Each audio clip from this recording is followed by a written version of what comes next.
صدق الله العظيم.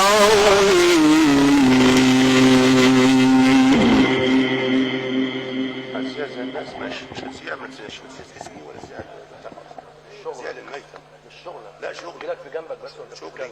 ايدك في جنبك ما تتكلم زي الناس. ايدك في زي ما الناس جنبك. تعمل. خلاص ما تزيعش ليه خالص. مش شغلك. ما تزيعش بقول لك، بس شغلك ما تزيعش. انا بقول لك ما تزيعش يا طب جدع. انا هحاسبك بقى على الزقه دي. يا جدع انت اتهبلت ولا ايه؟ حاسب مين؟ خلاص احتراما لاصحاب المكان. يا جدع عيب بخش ايه؟ واحتراما لاصحاب المكان انا هحاسبك عليه.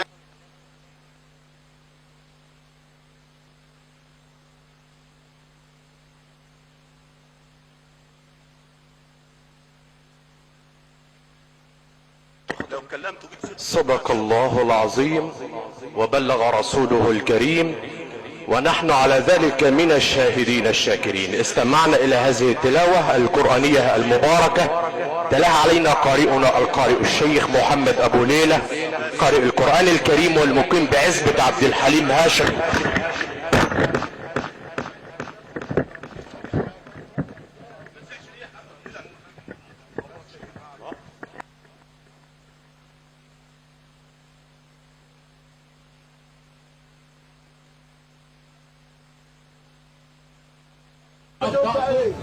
انت مالك يا عم؟ انت مال امك انت؟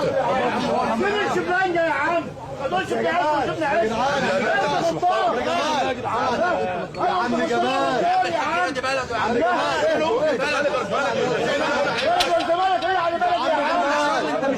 صدق الله العظيم وبلغ رسوله الكريم الذي قال اقرأ القرآن فإنه يأتي يوم القيامة شفيعا لأصحابه.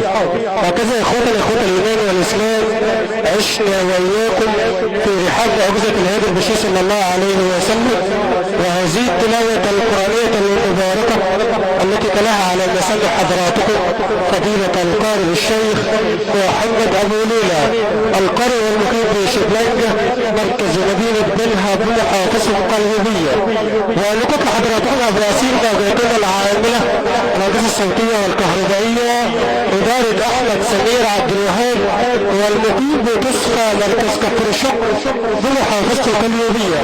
دخلنا الفراشة الكبرى إدارة الحاج عطية أبو غنيمة وأولاد بابو نجاح تحت إدارة الحاج عبد الله أبو غنيمة. خدمة فندقية ممتازة تحت إدارة أحمد سالم، والمقيم بكفر عبد السيد نيار مركز مدينة كفر الشكر بمحافظة القليوبية. وشكر الله سعيكم جميعا.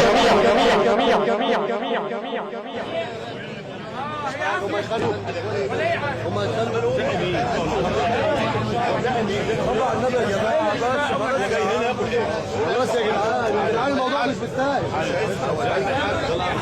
الموضوع مش مستاهل.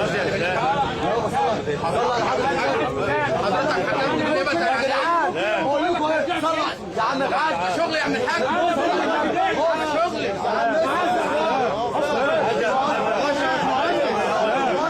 احنا مش هنبوظ الليله ده عزا وفرح. واحد بكلمه هو المفروض تقول اللي هو يقول لك عليه. خلاص يا عم محمد تعال يا عم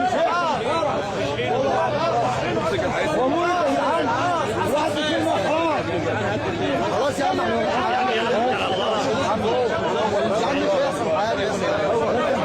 يلا يا اسلام انت بالراجل والله ما يا عم بقى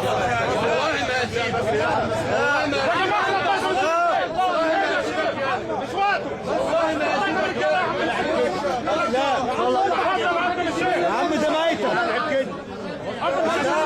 يا عم ده ميتة. احنا مش عايزين حوارات بس يا جدعان. يلا بعد اذنكم كل واحد يقعد مكانه.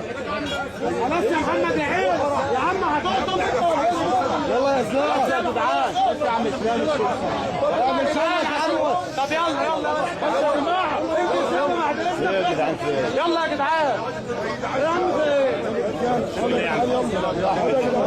يلا بعد اذنكم بس كل واحد يقعد في مكانه. انا اسف كل واحد يقعد في مكانه. يلا يا حاج ناصر يا عم انت اهو.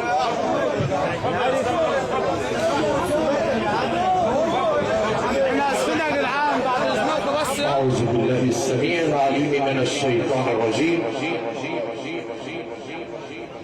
بسم الله الرحمن الرحيم. قل إن اجتمعت الإنس والجن على أن يأتوا بمثل هذا القرآن لا يأتون بمثل